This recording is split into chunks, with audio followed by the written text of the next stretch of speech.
jitiden Allah yejjitayno anome kunduga.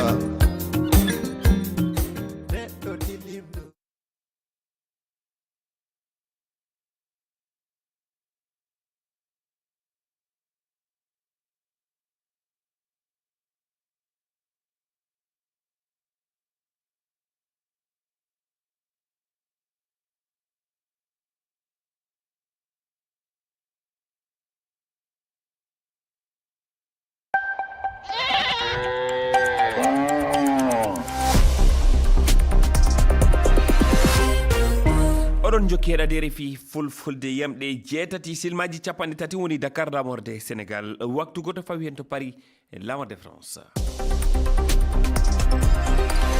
Ahmadou Barouba. tedduɓe heeɗiɓe RFI fulfulde jaam Allah wale moon bisimilla moon e ley kabaruji ɗi ko ɓuuri hen tengtude oɗo subaka tummodira leyɗele Sahel Mali Burkina Faso e Niger kanunogal fuɗɗade guila hanki altine waɗan hande talata o alhaali dirtinama saabu capitaine Ibrahima Traoré horejo Burkina Faso yettaki Bamako hanki holko saabi en ganda tafon ko laaɓi ko woni jonde nde holli tan golleji gaɗaɗi e ɗaɓɓude peeje ɓamtare leyɗele fedde e Sahel. Imam Mahmoud Dicko ƴetti konngol o yalti e deƴere makko waɗi dumuno o haalani hayle e ley vidéo yaltinaɗo hanki e ley médiaji renduɗi o molo yiɗo to Algérie waɗi erago tawtugol fedde lundinde hesere darnade bowal leydi Mali o arti kadi ko yaaji alhaali Mali mayn keɗomo e ley kabaruji ɗi so weli gueno e mayde hitande nde en gartan e kabaruji ɓurɗi mantinade nde hitande ujunaje ɗiɗi nogas e joyyi hande ko bene paɗen sikke ala ko etagol saminere laamu Patrice Talon waɗude ñande jeeɗiɗi lewru ndu gonɗen ɓuuri fuu mantidade toon ma en garti oɗo alhaali tedduɓe bisimilla moon. On calminama on juurama on jettama bisimilla moon e ley kabaruji ɗi to Mali puɗɗortoɗen hooreɓe ɗe leyɗe fedde dental leyɗele Sahel AES fuɗɗan talatara hande kawrital maɓɓe balɗe ɗiɗi ha kanunogal waɗude fuɗɗade gila hanki altine dirtinama saabu capitaine Ibrahima Traoré horejo Burkina Faso yettaki hanki Bamako caggal nde général Assimi Goïta ardiɗo fedde AES jaɓɓi hanki général Abdourahmane Tiani horejo laamu hakkude Niger ana dooma hande yettogol capitaine Ibrahima Traoré mo Burkina Faso fandare nde jonde woni hollitinde golleji gaɗaɗi e ɗaɓɓude peeje ɓamtare leyɗele fedde nde keɗoɗen Minati Diallo. E kabaruji kollitaɗi ngal kawrital balɗe ɗiɗi hooreɓe leyɗe fedde Sahel AES fuɗɗan talatare hande ka jonno wala ko hooreɓe Mali nantini e alhaali wayde waɗude nde jonde ñalorma keñal wala ɗum kabaru keɓaɗo e alhaali wayde yettade horejo Burkina Faso capitaine Ibrahima Traoré keñen Bamako ɗum fey so tawi e wi ardiɓe Mali général Assimi Goïta ardiɗo AES ana hani jaɓɓade capitaine Ibrahima Traoré hande fey hunde hollitaka e alhaali jawte gaɗuɗe hakkude horejo Niger e mo Mali ñalorma keñan caggal nde mo jaɓɓa ɗum ka e tawede yewtere nde général Assimi Goïta ardiɗo nde fedde AES waddi e jaydiyankoɓe suudu télé mawdu Mali o holliti kono dentugu AES ɗum woni force unifié gollidi e leyɗe goɗɗe hono Togo kañum e Tchad ɓen balliɓe e jande konungu limore muɗum andaka caggal jaɓɓuru mawdu horejo Niger yettogol hande ardiɗo Burkina Faso horeɓe leyɗe tati ɗe jottinan anniyaji mabɓe ɗum uditinde suudu banque fedde nde télé kañum e radio AES ɓe jokkan jawte ɗe hakkude mabɓe e yoga e jagorɓe leyɗe ɗe gam ɗaɓɓude peeje kese e ɓeydude ɓantare leyɗe Sahel ɗe tenti e sembinde ndenagu mabɓe e cimtol ngol galle lamorɗo Burkina Faso yaltini hande talata ɓe kolliti wonde capitaine Ibrahima Traoré horejo Burkina Faso yettima toon to Bamako gam tawtorede e ngal ɗo kawtetal leyɗele Sahel ɗum woni Mali Niger e Burkina Faso ma en garti oɗo kabaru e alhaali kabaru Mali ha hande e ley vidéo mo ɓangini hanki e médiaji renduɗi Imam Mahmoud Dicko lundiɗo laamo fadde o Mali waɗi e rango gam tawtugol fedde lundinde hesere darnade bowal leydi e darorɗe ndu lewru sappo e ɗiɗaɓuru o lundiyanke molo yiɗo to Algérie guila hitande ujunaje ɗiɗi nogas e tati warti ko yaaji e sifa leydi Mali hande e wi makko malinaɓe ina nguuri e sattuɗam o saaha o noddi ɓen ɓiɓɓe Mali yo tawtu nden fedde e dawro yaajde keɗoɗen Imam Mahmoud Dicko. No min so yimɓe ngari e am ɓe mbi joni ka hunde no wurri ni wawa heddade wajibi daren dabare immoɗen daroɗen yalla kawral e kaldal ana waɗa fa leydi ndi heɓa jaam iwren no goruɗen ni torra waɗi ɓiɓɓe adama en mbarama yonkiji boni fa heewi jawlele boni fa heewi yalla eɗen mbawi joɗade tan en ƴeewa leydi ndi ni tan hunde fof wattake yalla ana wawi latade mbimi wallahi wawa latade ko mbiɗon koye gonga noon ko ko waddi on ko mi won hen hande mi won hen jang ɗum woni ko nan on ko nen non noddango noon faade e moɗon ɓiɓɓe leydi ndi fof caggal leydi ndi e leydi ndi kaldal waɗe e leydi ndi yalla kawral an heɓe yalla deƴere an heɓe yalla jam an heɓe ɗum woni immaɗe muɗum jama o fuu hawro laato anniya gooto jama o tampi ɗum woni ko wiyako ɗum miɗo wondi hen kadi sikke waɗe hen neɗɗo fuu mbiɗo yalla Mamadou Dicko ne ko wiya ko yo gonga noon no omo henna o wala hen andon yo gonga mi won hen miɗo nodda du jama o fuu wona hen.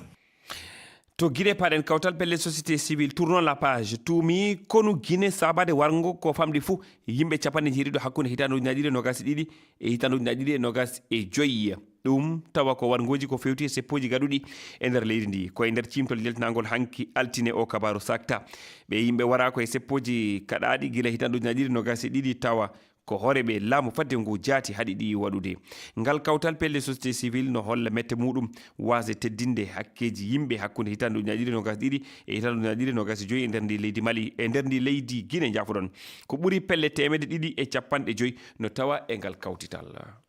RFI. to Côte d'Ivoire ñawore jango waɗunogu to Kafolo yettima e diwal tiɗugal altine hanki to suudu ñawdu Abidjan ñawɓe no ɗaɓɓude ko laaɓi e no gendarmeɓe e konu koɓe 14 warira e darde lewru jeegom ɓuuru hitanuji naɗiɗi e nogas ko fawi yimɓe ko fayi 40 no darna to ñawore fi humpitagol ko laaɓi e jangu kuliyankaku waɗugu to kerol hakkude Côte d'Ivoire e Burkina Faso ngu jangu woni aranum caggal janguji Grand Bassam e hitanuji naɗiɗi 16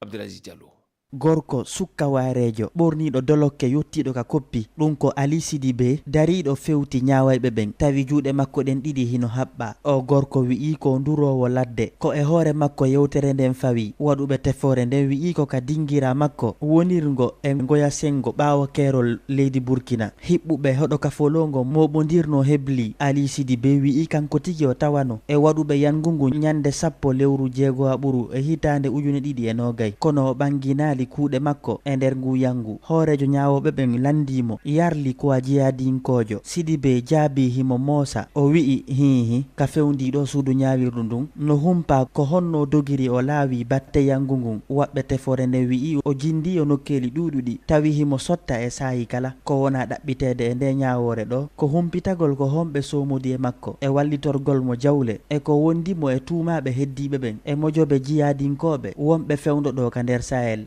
Abdoulaziz Diallo, Abidjan, RFI. To Nigeria yimɓe jogiɓe kaɓorde mbaɗi tufol jamba alerte faltiɗo fewde e mobile nawaynogel yimɓe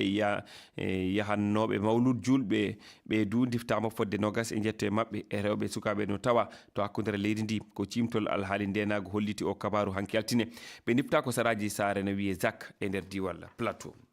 Gila duuɓi ko janginde ko yuɓɓidira e hakkille adunaru ko fewdiɗo hande toon to leydi Guinée saabu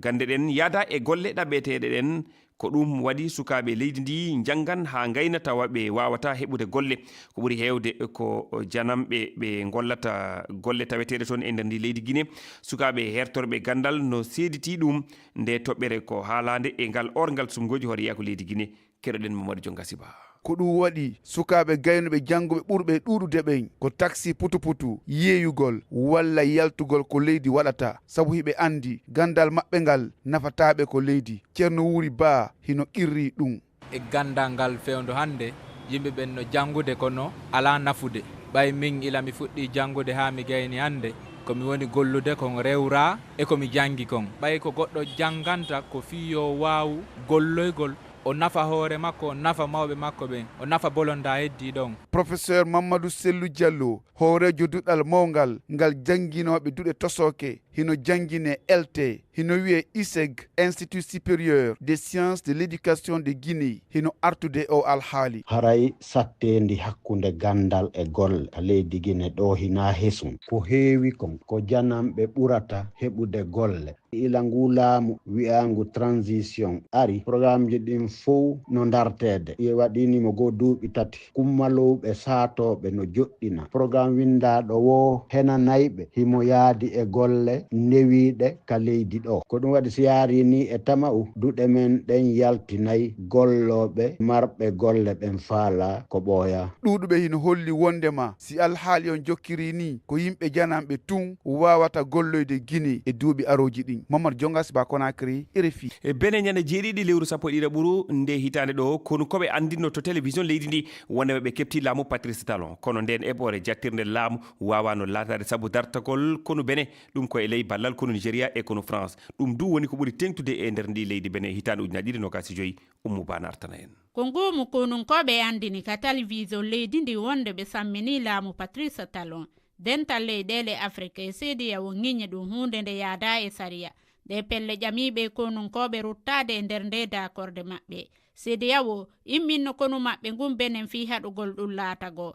ko honɗum Nigéria nafuno e ndum muradu professeur Bakary Gueye ko Mauritanie naajo hertorɗo dawro e biyol makko ko Nigéria haɗi jattugol laamu Benin nde e taare samminere laamu ko waɗi koye ardagol o konunkojo wiyeteɗo Pascal Elojo Tigri o ko lieutenant colonel jo konu Benin Patrice Talon tunginano ƴettugo kongole o alhaali o hoorejo leydi andini ko konunkoɓe seeɗaɓe wonuno ko faala jatto laamu e ley ballal woɓɓe e ɓe dawroyankeɓe e kadi o andini ɓemɓe fawete juuɗe e ɓe ñaawe konunkoɓe ɗuɗuɓe nangama e woɓɓe maɓɓe dow gifi wota ɓe fawe juuɗe hiɓe ɓuri yimɓe 30 jogaɓe fewndo o saayi ɗo fi o alhaali e wi gouvernement o tefore udditama fi andugo wonuɓe hoore nde eɓɓore jattirde laamu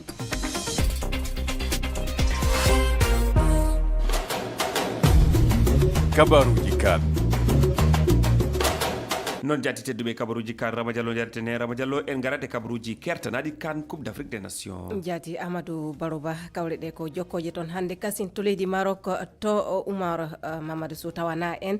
Sénégal e Botswana kippuji guɓal nayɓal ngal natan e fijoji hannde ɗum ko wonnode eltowo Lion en Teranga Pape Thiaw huccodiri e jehniyankoɓe kenga nden o hollitinde kawral ngal latata ko batala ka imo jogani fijoɓe makko yakare keɗoɗenmo do fando haala Ibrahima Agnan tawanaɗo en toon. On s'est bien préparé, on a fait une bonne préparation. Min keɓi heblo moƴƴol joni amin jogii hoolare no feewi e kawgel ngel e fimde tinde ngam fuɗɗorade ngo folotiro no moƴƴi en cuuɗaki wonde eɗen goni kippu ɓurde yiyede min beltima noon no feewi e fuɗɗorade pottital amen e o kippu Botswana diiɗal tiɗgal hollel ngal gueɗe moƴƴe ngam yettade ɗo ko gonga ma won potital cattugal kono mamin dokku mbawko e tinodiral ngal ngam heɓde polgu moƴƴiri e oɗo kippu Botswana dañde polgu men gadanal e kawgel fukuka ngel Afrique ko hunde himmude no feewi ma ɗum addan amen battande e kawgel ngel no moƴƴi ko ɗum woni yidde amen min ƴetta noon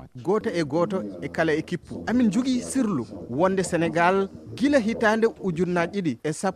15 tinodiral gadanal ngal o heɓat hen polgu ɗum min jiɗi gonɗinde. On va commencer cette compétition par une bonne victoire. Pape Thiaw Sénégal Botswana yamde 15 LDC Benin yamde 12 silmaji 30 Toraba ko wana ɗum Nigéria Tanzanie kamɓe ko yamde 17 Tunisie Uganda yamde 19 hande woɗi du e ɗon en hakkunde ɗon Mali e Zambie yiyama no yaari hanki kasin du kippuji jokkitiɗi hakkunde Afrique du Sud e Angola hono noon en Égypte tampidi e kippu mo ettodiri hanki Zimbabwe keɗoɗen ɗo no heltorɓe coftal ɓalle jiiri ɗum Mamadou Adama Ba gadorɗen match Zambie ko match mo ganduɗa ko hewde e amateur uji ɗi ɗeɓi dañdi hen bettere seeɗa eɓe ɗaminino fawade e ko jiiɗen e ɗiɗo compétition ngaji ɓennuɗi wonde équipe Mali o ma waw folde Zambie taw dañani hen caɗele kono wona ɗum jiiɗen hande e terrain o Mali ɗeɓi dañde caɗele no fewi ko ɗum saabi ɓe mbaɗi ɗekki hakkude mabɓe e oɗo équipe mo Zambie caggal ɗum en jii équipe Afrique du Sud jouanoɗo hakkude muɗum e Angola Afrique du Sud noon ene wayno toɓe gaccirno Coupe d'Afrique mabɓe ɓennuɗo toon to Côte d'Ivoire ene wayno ko hono noon ɓe puɗɗiri e match hannde o saabu ko équipe mo ganduɗa ko ɓuuri hen hewde ko sukaɓe fettoɓe e nder Afrique du Sud saabu championnat mabɓe ko championnat ƴellitiɗo no fewi ɓe gagnima match o en mbiyata facilement kono kamɓe gagnima match o kono kadi ɓe kolli maîtrise ɓe kolli mbawka e nder terrain he Égypte hakkude muɗum e Zimbabwe Zimbabwe ɗiɓino funtude ɗum saabu ko Zimbabwe addiɓe markude kono noon ɗo kaɗeten Amadou Barouba Fadian noon jati Rama Diallo a jarama Sénégal o société biyeteɗo Softcare noye alhaali sattuɗo hannde ɗum ko gila nde suudu Sénégal toppitindu laaɓal hutorteɗi no wiye APR holli wondema kuusuji boboɓe namben kuusuji sukaɓe e musuwaruji ɗi o société moƴƴinta no ŋakkira laaɓal. Ngam haalde nde ɗo toɓɓere en jaɓɓoto Mamadou Lamine Diallo jangguinowo wittowo tawaɗo e fedde Guinée daranide hutortoɓe omo jaabo namɗo Ibrahima Timbiba. Mamadou Lamarana Diallo mi salmini on. On salmitama onon ka RFI fulfulde. Onon ko honno yirɗon hannde gollirteɗi e nder ɗe leyɗe men woni ko ñaamete woni ko goɗɗum ngo ko hutorte laaɓendi mum hino timmi hara. En darti ndun soɓɓundu ɗon ko yowodiri e dendagal noneji piiji wonaɗi gollirede ɗin ka meɗen ga hara en ƴeewi alhaaliji ɗiɗi. alhaali ara noon ko hawrugol e piiji tawayɗi ɗin ɗon on no woniri no haaniri ko yowndiri e laaɓal ngal ko yowndiri e aynugol sariyaji mum ɗin haray fof no timmi noone ɗin moon ko tawgol no woodi piiji ɓuy wonaɗi gollireede ka meɗen nga hara nooneji ɗin tigi tigi on ɗi respecta ko lannda kon e sariyaji ɗin yani sariyaji duwa ɗin timmude huuɓa tawata cellal golliroɓen no hiwa e muɗum tawata timma ɗum no wiye produit non conforme ɗin ɗon noon haray ɓuri ɗuuɗude ka meɗen nga e nder ɗin gollirɗi walla huutorɗi ɗi tawata ɗi laaɓa ɗi teddina ko haani kon ko honɗi tawa e ɗin no woodi e telemma bangeji ɗin fof sen ƴetti wono ka bange ñaameteji no heewi ñaameteji yi'eteeɗi ka maakitiiji meeɗen e nokkeeli ka yimɓe ɓen gasata heɓude ɗin piiji gollirɗi kono tawa ɗi timmina sartiiji lanndaaɗ ɗin o ella noon ko wonta sabu ɗum ɗon on no ara e nokkeeli ɗuuɗuɗi go'o go'o kenen kaka moƴƴinoodi moƴƴimɓe ɓen hara timminaali ko lanndaa kon fof e ɗin ɗon piiji ɗin ɗon on noon ara naata ka maakiti meeɗen sabu duwa ɓen dartude piiji haanuɗi ɗin naatude tawa ɗin ɗon no moƴƴani jama on tawata ɓen ɗon on ɓe daranaaki golle maɓɓe ɗen ɗin mum ɗum no waawi wonde haray ɗin piiji ɗon on ɗiɗi timmini ko lanndaa kon ka moƴƴinoodi ɗi arda haa no moƴƴiri kono henɗiɗo ɗi on ngaa ko ɗum woni njulaajo on haray no ɗum ɗon duwa jogitoroode noon fii yo waawo hewtude golliroowo on tawa waylaali tawa on ɗon on o timminaali sariyaji muɗum ɗi ɗum no wiye ko wiyete kon conservation hedduɗen e ɓen ƴewdotoɓe ɗen golle ko honɗum waɗi si golle maɓɓe ɗen hino ŋakki ko sabuna ɓe wawa golle ɗen walla ko ɓay ɓe jogaki e gollirteɗi ɗin ƴeewirɗi ɗin walla ko honɗum saabi ɗum ɓe ndaati ɗon ko waɗi sabu haa golle maɓɓe ɗen no ŋakki ɗum no yehi e noneji heewuɗi go'o go'o aalaji gollirɗi ɗin buye maɓɓe haray no mankiraɗi nde tawde no lanndi ko wiyeten kon laboratoire hara ko laboratoire ji marɗi aalaji fewndiɗi ɗin ɗum no wiye équipement moderne toɓɓere ɗin mbere nden no waawi arde kadi tawa aalaji ɗin tigi no woodi kono tawa gollirooɓe aalaji ɗin ko ɗum woni ganndal timmungal ɓe ala ɗum no wiye formation spécialisé kenen a tawa hihiɓe mari ko ɗum ɗon woni ganndal muɗum aalaji ɗin no woodi kono si tawi woni wono ko e soɓɓundu wooturuɓe woni tawa ɓe huuɓa leydi ndin fof ɗon kadi no waawi waɗde ɗum on wono e misal sen jetti lagine ka meeɗen naatire ɗin ka port Conakry ɗo aalaji maɓɓe ɗin no ɗo ɓe contrôle yi ɗon on ko naatirta kon ka frontiére ji kenen haray aalaji maɓɓe ɗin hewta ton goɗɗum no waawi naatirde toon tawa moƴƴana jama on tawa ɗum noon kadi yiidete ka maakitiiji hedduɗen e ɓen dartoɓe ɓen ƴewdotoɓe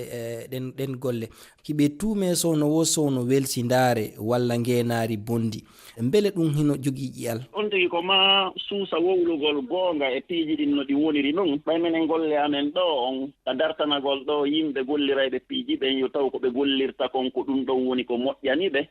meɗen hawra e muɗum nde tawde sa'aaji goo meɗen hawra e piiji goo ka ɗuma min tawa ɗiɗo on ko ɓuri fanɗude e dartande si waɗi e muɗum sifa ɗum ɗo on wawata feƴƴude ha hewtoya gasoɓɓe gollitirde par ce que ɗum ɗo on hayti a ndaari kenen aranama sin wo gollirɗa a ndaari rijite maɗen a tawa ɗum ɗo on moƴƴana cellal ngal naaɓe fof noon wondi e ɗen ɗon tuume nde tawde woɓɓe e maɓɓe no gollude golle ɗen no haaniri kono buyi e maɓɓe woɓɓe ɓen haray ala gollude golle ɗen no haaniri wono wiiruɗon noon woɓɓe ɓen no waawi wonde hara ko njeenaari ndin woɓɓen tawa koko heɓata kon fanɗi yewa ɗum ɗon on wakkilo jaɓugol njeenaari ndin tawsi ɗi ñabbeeli jaaliiɗi e nder leyɗe meɗen Afrique walla e nder leyɗe goɗɗe tawsi jaalagol ɗi hino yowodiri e ŋakkere ƴewtagol ko wona e naadede yeeye e nder jeereji men e nder luumoji men ko noon tigi woniri nde tawde koko wiyete ñaamugol ñaamete bonɗo sen ƴetti ɗum ɗon on ɓay ko ɗum ɗon woni ko yowoniri e bani adama on tigi kala lakke muɗum ɗum ŋakkere muɗum nden no waawi soñjude neɗɗo on ka cellal makko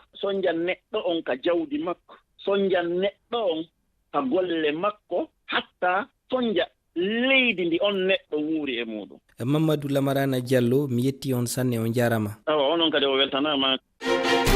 Ahmadou Barouba. tedduɓe heeɗiɓe kuɓuri teytude kabaruji ni tummodira leyɗele Sahel, Mali, Burkina Faso e Niger fuɗɗan hande na mbiyen